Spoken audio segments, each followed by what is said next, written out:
કાજલ bulletin ન્યૂઝમાં આપનું હાર્દિક સ્વાગત છે અને હું છું આપની સાથે સાદિક કાજલવાલા।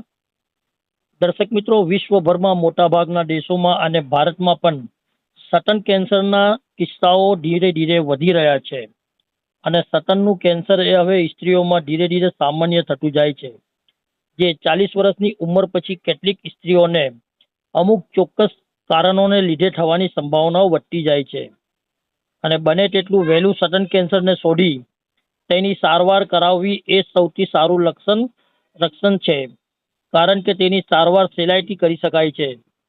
જો શરૂઆતના તબક્કામાં કેન્સરનું નિદાન થઈ જાય તો ઓપરેશન કરીને દર્દીની જિંદગી બચાવી શકાય છે। આવી તમામ વાતોને ધ્યાને લઈ આજરોજ વડોદરા શહેરના વાડી બદ્રી મોલ્લા ખાતે આવેલ અલ્વી ફિઝિયોથેરાપી સેવા કેન્દ્રના અબ્બાસભાઈ મિયાગામવાલા અને તેમની ટીમના સખત પ્રયાસોથી વાડી બદ્રી મોલ્લામાં જેનિટ વિલા ખાતે સતન કેન્સર જાગૃતિ અને થર્મલ સ્ક્રીનિંગનું આયોજન કરવામાં આવ્યું હતું, જેમાં સ્ત્રીલિંગ હોસ્પિટલના નિષ્ણાત ડોક્ટર વિભા નાયક દ્વારા આ મહિલાઓને જરૂરી માર્ગદર્શન તેમજ તબીબી સેવાઓ પૂરી પાડી હતી। વડોદરાથી સાદિક કાજલવાલાનો ખાસ રિપોર્ટ। સ્ટર્લિંગ હોસ્પિટલ વડોદરા ખાતે અમે અહીંયા એક બ્રેસ્ટ કેન્સર સ્ક્રીનિંગ કેમ્પ રાખ્યો છે બહેનો માટે। હવે બહેનોમાં બ્રેસ્ટ કેન્સરનું પ્રમાણ બહુ વધી રહ્યું છે। લગભગ આપણે વડોદરાની વાત કરીએ તો 1 લાખ બહેનોમાં લગભગ 35 બહેનોને બ્રેસ્ટ કેન્સર થાય છે। પહેલાં મોટા ભાગના બ્રેસ્ટ કેન્સર 60 પછીની ઉંમરમાં થતા હતા, પણ હવે લાઈફસ્ટાઈલ બદલાવાને કારણે 30-40 વર્ષના બહેનોમાં પણ બ્રેસ્ટ કેન્સરનું પ્રમાણ વધી રહ્યું છે। પહેલાં એવું કહેવાતું કે ભાઈ આ વારસાગત કેન્સર છે, પણ 95% બ્રેસ્ટ કેન્સર વારસાગત નથી, એ લાઈફસ્ટાઈલ ચેન્જીસને લીધે થાય છે। આજે અમે એક થર્મલ સ્ક્રીનિંગ કેમ્પ રાખ્યો છે અહીંયા, જેમાં એક AI જનરેટેડ ઇમેજને લીધે અમે રિસ્ક બતાવી શકીએ બહેનોનું કે જો વધારે રિસ્ક હોય તો આગળ શું કરવું, સ્ક્રીનિંગ જો વધારે કરવું કે ક્લિનિકલ એક્ઝામિનેશન કરવું। એટલે અને આજે હું બહેનોને શીખવાડીશ બ્રેસ્ટ સેલ્ફ એક્ઝામિનેશન અને કઈ રીતે આપણે આ બ્રેસ્ટ કેન્સરમાંથી બચી શકીએ, કારણ કે જો પહેલાં કે બીજા સ્ટેજમાં એનું નિદાન થાય તો એ સંપૂર્ણ રીતે મટી જાય છે। 3rd સ્ટેજમાં બી એનું નિદાન થાય તો એનો ક્યોર હાઈ છે। 4થા સ્ટેજમાં આપણને શું છે કે ટ્રીટમેન્ટ વડે આપણે લાઈફ સારી કરી શકીએ, પણ બને એટલું વહેલું નિદાન થાય તો આપણે કેન્સરમાંથી બચી શકીએ। અને કેન્સર ના થાય, બ્રેસ્ટ કેન્સર, એના માટે આપણે શું કરવું જોઈએ એ પણ હું આ બહેનોને આજે જ્ઞાન આપીશ। એટલે બહુ જરૂરી છે કે સેલ્ફ અવેરનેસ બહુ જરૂરી છે। એક અવેરનેસ છે ફોર પ્રિવેન્શન, સેકન્ડ ઇઝ એકવાર નિદાન થાય તો એનું ટ્રીટમેન્ટ બરાબર થાય। અને સ્ટર્લિંગ હોસ્પિટલ ખાતે આપણે બહુ સક્ષમ છીએ, આપણી પાસે surgical oncology, medical oncology, radiation oncology, oncopathology, PET scan જેવા ડિપાર્ટમેન્ટ છે, એટલે ઇન્ટિગ્રેટેડ પ્રેક્ટિસ છે। અને અમે પેકેજીસ બનાવેલા છે, એટલે જેમની પાસે પૈસા નથી અથવા જે નબળા છે, મધ્યમ વર્ગના છે, એમને પણ એક પેકેજમાં અમે ટ્રીટમેન્ટ કરી આપીએ છીએ। એટલે કેન્સરથી ડરવાની જરૂર નથી, બ્રેસ્ટ કેન્સરથી એને સંપૂર્ણ રીતે આપણે નાબૂદ કરી શકીએ અને ના થાય એના માટે કાળજી રાખવાની જરૂર છે। તો 90% અબાવ એ લોકોને સારું થઈ જાય છે। બ્રેસ્ટ કેન્સર ક્યોરેબલ કેન્સર છે, એટલે એ 100% મટી શકે, પણ પ્રોપર ટ્રીટમેન્ટ પ્રોપર જગ્યાએ અને ડૉક્ટરી સલાહ પ્રમાણે કરવું જોઈએ। આની તકેદારી લેવા માટે શું કરવું જોઈએ?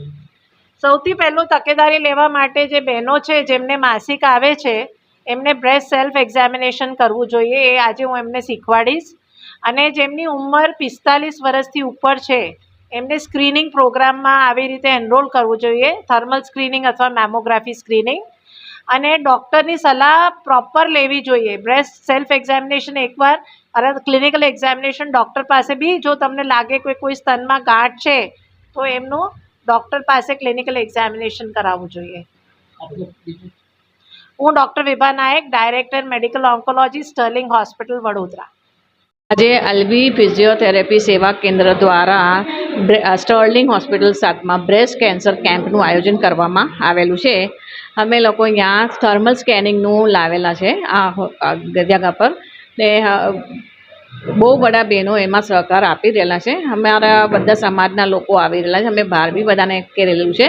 ધીરે ધીરે બધા લોકો આવશે અને અમારું આ થર્મલ સ્કેનિંગનું પ્રોગ્રામ લગભગ 3 વાગ્યા સુધી ચાલશે. ફિઝિયોથેરાપી બીજી કઈ કઈ સેવાઓ પૂરી પાડે છે? અલ્વી ફિઝિયોથેરાપી ઓર્થોપેડિકના રિલેટેડ બધી સેવાઓ પૂરી કરે છે. જેને બી કમર સાંધાના દુખાવા બધા હોય એ અમે લોકો પૂરા કરીએ છીએ. ફ્રોઝન શોલ્ડર એની બધી સારવાર અમે અલ્વી ફિઝિયોથેરાપી સેવા કેન્દ્ર આપીએ છીએ એટ અ મિનિમમ રેટ. આ કેન્દ્ર ક્યાં પર આવ્યું છે? આ વાડી બદ્રી મોહલ્લામાં એસવાલા બિલ્ડિંગમાં આવેલું છે. આપનો પરિચય? મારું નામ જયરામ મિયા ગામવાલા, અલ્વી ફિઝિયોથેરાપી સેવા કેન્દ્રના પ્રમુખના વાઇફ છે. સ્ટર્લિંગ હોસ્પિટલ વડોદરાથી અમે આવીએ છીએ. મેઇનલી અબ્બાસભાઈ છે જે આપણે અલ્વી ફિઝિયોથેરાપી સેન્ટર અહીંયા ચલાવી રહ્યા છે બદ્રી મોહલ્લામાં વડોદરા ખાતે. એમનું એક એવું હતું કે આપણે અહીંયા જે અમારા કમ્યુનિટીના બહેનો છે એમને આપણે જે આજકાલ જે સ્ત્રીઓમાં સ્તન કેન્સરના જે પ્રમાણ વધી રહ્યા છે તો એની ઉપર આપણે કંઈક જાગૃતિ માટે આપણે કંઈક કરીએ. એવો એમનો છેલ્લા 6 મહિનાથી એક આગ્રહ હતો કે આપણે બધા બહેનોને કંઈક જાગૃતિ માટે કરીએ. તો એના ભાગરૂપે આજે અલ્વી જે ફિઝિયોથેરાપી સેન્ટર અને સ્ટર્લિંગ હોસ્પિટલ વડોદરા બંને સાથે મળી અને એક થર્મલ સ્ક્રીનિંગ અને સ્તન જાગૃતિ સેમિનારનું આયોજન કરેલું છે. જેમાં આપણે વડોદરાના સૌથી senior DM oncologist doctor Vibha નાયક આવેલા છે. દરેક જે મેમ્બર છે તમારા જે ફિમેલ આવેલા છે એમને સેલ્ફ બ્રેસ્ટ એક્ઝામિનેશન અને કે આ કેન્સર માટે આપણે કઈ રીતે બચી શકાય, કઈ રીતે આપણે જાગૃતિ લાવી શકાય અને જે કેન્સર છે એ આજે ફિમેલોમાં જે અત્યારે વધી રહ્યું છે એના કારણો શું છે, પછી સેલ્ફ હાઇજીન જે ફિમેલમાં હોય આ ન થાય એની માટે બીજા કેન્સરો એની માટે એક હેલ્થ ટોક અને સાથે સાથે એક થર્મલ સ્ક્રીનિંગ કે આપણે સ્ક્રીનિંગ કરીને જોઈ શકીએ કે કોઈને હોય અર્લી સ્ટેજમાં કે એમાં તો આપણે ડાયગ્નોસિસ થઈ શકે.